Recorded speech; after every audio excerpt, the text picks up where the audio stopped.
Hello दोस्तों, एक बार फिर से आपके अपने यूट्यूब चैनल डीएलएड नॉलेज में स्वागत है।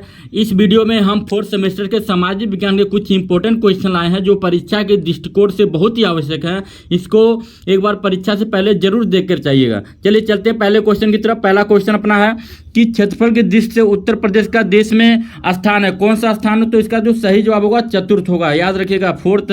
ठीक है, अगले क्वेश्चन है प्रदेश की सीमा निम्नलिखित में से किस देश को स्पर्श करती है? इसका जो सही जवाब होगा वह सी होगा, नेपाल। ठीक है, अगला है कि प्रदेश का कौन सा प्राकृतिक विभाग खनिज के दृष्टि से धनी है? इसका जो सही जवाब होगा दक्षिणी पहाड़ी पठारी क्षेत्र हो जाएगा। ठीक है, आगे बढ़ते हैं। भारतीय चारागाह एवं चारा अनुसंधान संस्थान अवस्थित है, कहाँ अवस्थित है? तो झांसी में है। ठीक है, आगे बढ़ते हैं। अगला क्वेश्चन अपना, प्रदेश में सहरिया जनजातियां पाई जाती हैं, कहाँ पाई जाती हैं? ये मोस्ट इंपोर्टेंट क्वेश्चन है, तो बलिया में पाई जाती है। ठीक है, आगे बढ़ते हैं।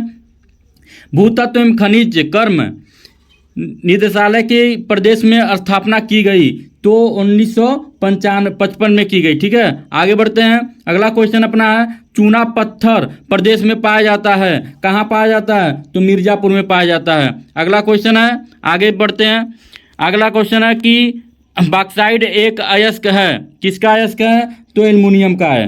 ठीक है, आगे बढ़ते हैं। प्रदेश में यूरेनियम का भंडार कहाँ पाया जाता है? तो ललितपुर में पाया जाता है, ध्यान रखिएगा दोस्तों। चलिए आगे बढ़ते हैं। पारिछा ताप विद्युत गृह अवस्थित है, कहाँ पे अवस्थित है? तो ये हमारा है झांसी में, वो झांसी में अवस्थित है। ठीक है, कहाँ पे? झांसी में। आगे बढ़ते हैं। प्रदेश की अर्थव्यवस्था में कृषि व संबद्ध क्षेत्रों का योगदान है, तो 23.9% हो जाएगा। ठीक है, आगे बढ़ते हैं। उत्तर प्रदेश को कितने कृषि जलवायु प्रदेशों में विभाजित किया गया है? जिसका जो सही जवाब होगा वह 9 हो जाएगा। चलिए आगे बढ़ते हैं। प्रदेश की सर्वाधिक महत्वपूर्ण नकदी फसल है, तो गन्ना है। ठीक है, आगे बढ़ते हैं। प्रदेश में किसे नवाब ब्रांड का नाम देकर प्रचारित किया जा रहा है? जिसका जो सही जवाब होगा दोस्तों, इसका जो सही जवाब होगा वो ऑप्शन नंबर सी हो जाएगा, आम। चलिए आगे बढ़ते हैं। केंद्रीय उपोष्ण बागवानी संस्थान स्थित है, कहाँ स्थित है? जिसका जो सही जवाब हो जाएगा वह बी हो जाएगा, लखनऊ में। ठीक है, अगला क्वेश्चन अपना है अटाला मस्जिद स्थित है, यहाँ पे स्थित रहेगा, कहाँ पे है? तो सही जवाब हो जाएगा जौनपुर में। ठीक है, आगे बढ़ते हैं। कुंभ मेला लगता है, कहाँ लगता है? तो Kumbh Mela option number C, प्रति 12 वर्ष में लगता है। ठीक है, आगे बढ़ते हैं। इलाहाबाद किले का निर्माण कराया था, किसने कराया था? जिसका अकबर ने कराया था। ठीक है, चलिए आगे बढ़ते हैं।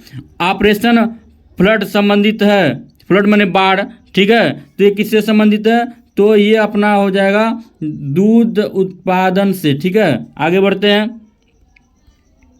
निम्नलिखित में से कौन नगदी फसल नहीं है? कौन नहीं इसमें? तो सी हो जाएगा, गेहूं। आगे बढ़ते हैं। उत्तर प्रदेश से शुरू होने वाला सबसे लंबी राष्ट्रीय राजमार्ग कौन सा इसमें? तो ऑप्शन नंबर डी, NH7, याद रखिएगा, NH7। आगे बढ़ते हैं। उत्तर प्रदेश का मैनचेस्टर कहा जाता है, किसको कहा जाता है? तो ऑप्शन नंबर सी, कानपुर को कहा जाता है। ठीक है, आगे बढ़ते हैं। रबी की फसल है, कौन सा इसमें रबी की फसल है? तो गेहूं। क्या होता है? गेहूं। आगे बढ़ते हैं। बॉक्साइट किस धातु का अयस्क है? तो ये जो है एल्युमिनियम का अयस्क है। आगे बढ़ते हैं। कोलार की खानों का संबंध किस धातु से उत्पादन से संबंधित है? तो सोना, कोलार मतलब सोना। सबसे अधिक चीनी मिलों की संख्या किस प्रदेश में है? तो सबसे अधिक मिलों की संख्या वह ऑप्शन नंबर बी हो जाएगा, महाराष्ट्र में। ठीक है, आगे बढ़ते हैं। अगला क्वेश्चन है पर्यावरणीय प्रदूषण को वर्गीकृत किया जाता है, तो बी ऑप्शन हो जाएगा 4 भागों में। चलिए आगे बढ़ते हैं।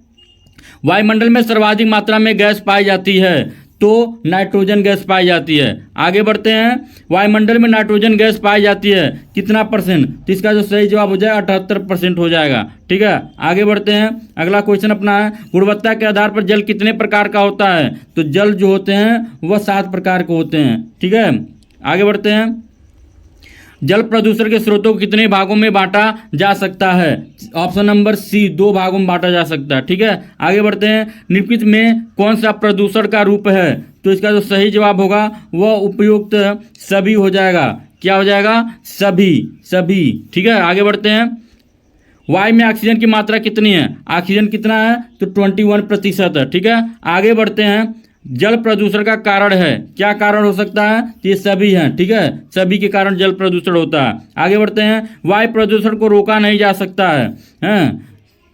इसका सही ऑप्शन क्या हो जाएगा? वनों को काटकर नहीं रोका जा सकता। ठीक है, आगे बढ़ते हैं। पृथ्वी के कितने भाग पर जल है? तो पृथ्वी के 3/4 भाग पे, 3/4 भाग। ठीक है, आगे बढ़ते हैं। ध्वनि की तीव्रता को मापा जाता है तो डेसिबल में नापा जाता है, याद रखिएगा।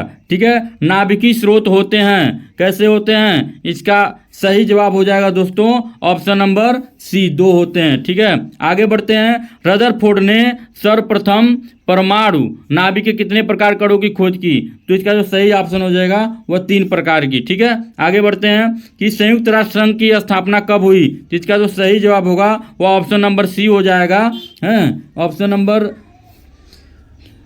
24 अक्टूबर 1945 को हो जाएगा। ठीक है, आगे बढ़ते हैं। सुरक्षा परिषद की धार्य सदस्य देशों की संख्या है अस्थाई, यहाँ पे अस्थाई सदस्यों की संख्या कितनी है? तो ये हो जाएगा 5 हो जाएगा। ठीक है, आगे बढ़ते हैं। संयुक्त राष्ट्र संघ का प्रथम कार्यालय कहाँ स्थित है? तो ये डी, रोम में स्थित है। ठीक है, आगे बढ़ते हैं। निम्नलिखित में से कौन सा संयुक्त राष्ट्र संघ का अंग नहीं है? तो इसका जो सही जवाब होगा वो ऑप्शन नंबर डी हो जाएगा, अंतर्राष्ट्रीय संगठन। आगे बढ़ते हैं। संयुक्त राष्ट्र के पहले महासचिव थे, कौन थे? तो ऑप्शन नंबर इसका ए हो जाएगा, ट्रिगवी ली हो। ठीक ना, आगे बढ़ते हैं। 2007 का संयुक्त राष्ट्र के कितने देश सदस्य बन चुके थे? तो 191 देश। ठीक है, आगे बढ़ते हैं। निम्नलिखित में से कौन सा संयुक्त राष्ट्र संघ का अंग नहीं है? तो सही जवाब हो जाएगा अंतर्राष्ट्रीय न्यायालय हो जाएगा। ठीक है, आगे बढ़ते हैं कि राष्ट्ररांग और संयुक्त रांग में संघ में विभिन्नता थी, क्या विभिन्नता थी? तो इसकी जो भिन्नता थी तो सदस्यों की थी। ठीक है, आगे बढ़ते हैं। आर्कटिका विलो है, क्या है? तो इसका जो सही जवाब हो जाए वह झाड़ी का नाम है एक प्रकार का। ठीक है, आगे बढ़ते हैं। सीसी नाम है, सीसी नाम है, क्या नाम है इसका? तो इसका जो सही जवाब हो जाएगा एक प्रकार की मक्खी का। ठीक है, आगे बढ़ते हैं। मलेरिया की दवा कुनैन बनाई जाती है तो किससे? सिनकोना वृक्ष की छाल से बनाई जाती है। लास्ट क्वेश्चन है दोस्तों इसका। ठीक है, और अगला है सूचना प्रौद्योगिकी का प्रमुख केंद्र है, तो क्या है इसका? सही जवाब हो जाएगा कानपुर। ये सारे क्वेश्चन आज यहीं समाप्त होते हैं, मिलते हैं अगले वीडियो में। धन्यवाद।